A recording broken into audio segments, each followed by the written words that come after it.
We are in the day and age of super teams. We had the Brooklyn Big Three of KD, Harden, and Kyrie. We had the Lakers Big Three of LeBron, AD, and Westbrook. We had the Suns Big Three of KD, Booker, and CP3. The issue is, none of these worked.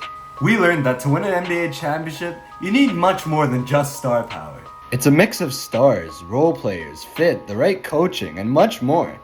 This season, we are witnessing a team with a starting five of all-star caliber players. The question is, will they finally make it over the hump and win a title? Or will this be another failure of a super team? Six topics.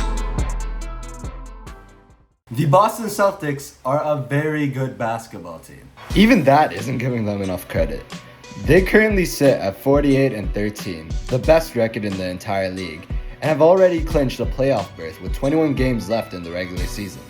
They have made it look incredibly easy all season long. But how do we get here? Super teams really aren't built in a day. It's the buildup of assets, the signing of free agents, the perfect trades that create super teams and eventually dynasties. Look at one of the most recent dynasties in the NBA, the Golden State Warriors. The only real free agent signings they made were KD and Boogie, who was injured to hell in 2019. Other than that, homegrown talent, good trades, and great coaching. This is a formula that the Boston Celtics followed to a T.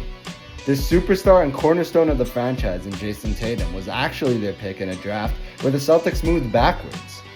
They traded the first overall pick, which would become Markelle Fultz to the Sixers, for the third overall pick and a future first. Tatum has become a bona fide all-star and one of the faces of this league.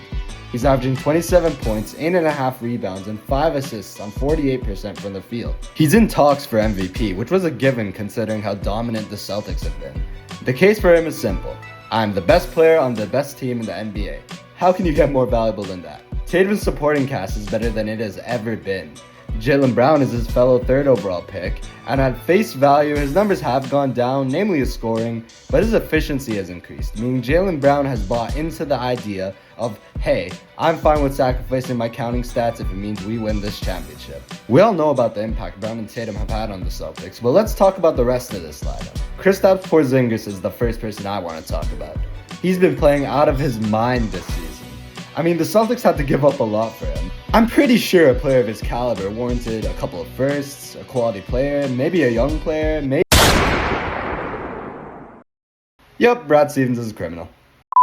You're telling me the Boston Celtics traded for an all-star caliber player and got 2 first-round picks back? I mean, looking back at this trade, the Celtics had to give up their fan favorite Marcus Smart, an injured Danilo Gallinari, Mike Muscala, and a second. The Wizards gave up the best player in the deal, and they got less picks than the Celtics. I mean, highway robbery for Brad Stevens, and this has seemed to be a trend for him as a GM. Drew Holiday was acquired by the Celtics from the Blazers after the Bucks traded Damian Lillard. They basically just decided to take a rival's best defender after they got rid of him. Their price for Drew was a little bit steeper, however, I still see it as a fair price to pay. They're getting a piece that could genuinely be the difference between another playoff exit and a championship. Drew's counting stats have gone down, but he's doing exactly what the Celtics need him to do, which is, don't do too much. The scoring will be done by Brown and Tatum. You just need to focus on defending the other team's best player.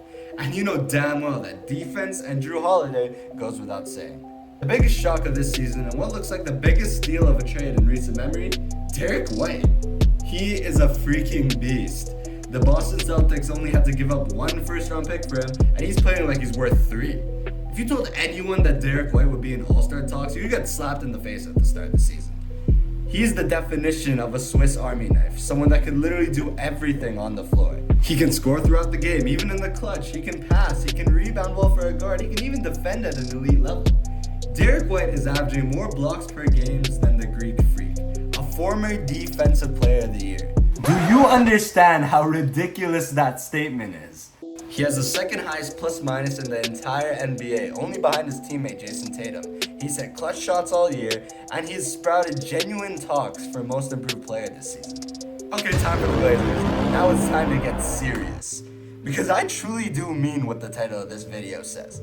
This is a championship or bust season if I have ever seen one. These Celtics have come so close to the title for the past 5 to 6 years. Playoffs after playoffs, Eastern Conference Finals appearances, even an NBA Finals appearance. To To Jason Tatum, we've given you the benefit of the doubt. We've given you some room, but that label of a choker comes if you don't at least make the finals this year. The squad around him is elite. They're healthy right now. They're probably going to clinch the first seed soon, giving them some rest. There are no excuses. They must win right now. And if they don't, in my opinion, there's going to be a lot of questions. And a guy like Jason Tatum will be in the conversations with Embiid for one of the biggest chokers in the entire NBA. With that being said, it's been Yousuf, boss. Leave a like and comment down below your predictions for the Celtics for the rest of the season, and I'll see you guys in the next video. Peace out.